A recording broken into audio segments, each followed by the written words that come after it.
Salut, c'est Trado, je suis content de vous retrouver pour la mise à jour de l'analyse technique de Valneva qui m'a été demandée. Je vous rappelle que tout ce qui est donné ici l'est à titre purement informatif. Si le format vous plaît, n'hésitez pas à vous abonner pour ne pas louper les autres analyses. On est en données hebdomadaires, ici chaque bougie correspond à une semaine de cotation, cette bougie n'est donc pas achevée.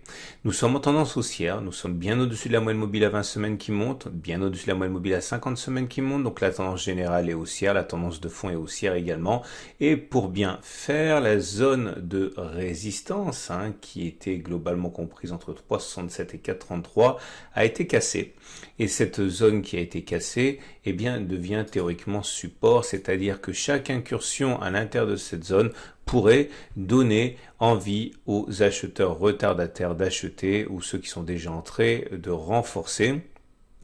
Une cassure de cette zone par le bas, par contre, serait sans doute du plus mauvais effet. Mais pour l'instant, sans faire de fiction, on est toujours au-dessus de cette zone et en tendance haussière. On descend d'unité de temps. On regarde les données journalières et voilà ce que l'on a. Vous voyez par transparence les zones qu'on a mentionnées préalablement, la zone grise notamment. Et au milieu de ce graphe, trois repères qu'il faut garder à l'œil.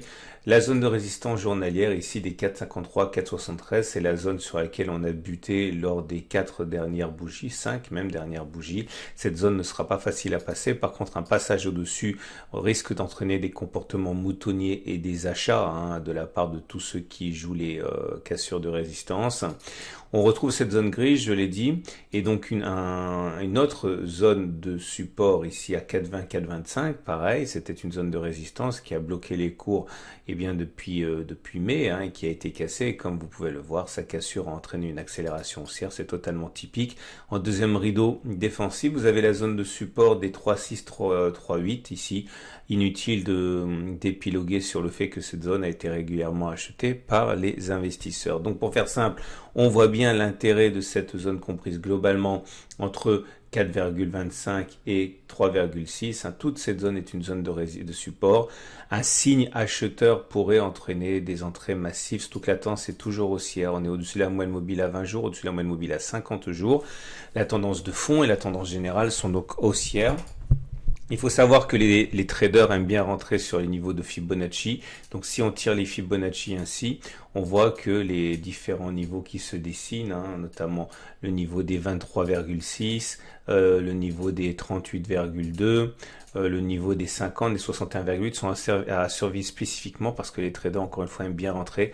Je vois bien éventuellement, si reprise il devait y avoir, une reprise se faire sur les 50 ou les 61,8. Enfin, il faudra de toute manière surveiller quand même l'indice général dont vous retrouverez l'analyse à la fin de cette vidéo, c'est-à-dire la bourse parisienne, le CAC 40, parce que il est rare que les actions montent lorsque l'indice en général baisse. Alors, surveillez de près donc l'attitude générale du CAC 40 et vous retrouvez ça encore une fois à la fin de la vidéo. Voilà, je vous souhaite une excellente journée. Je vous invite encore une fois, si vous le désirez, à vous abonner à la chaîne pour ne pas louper les autres mises à jour.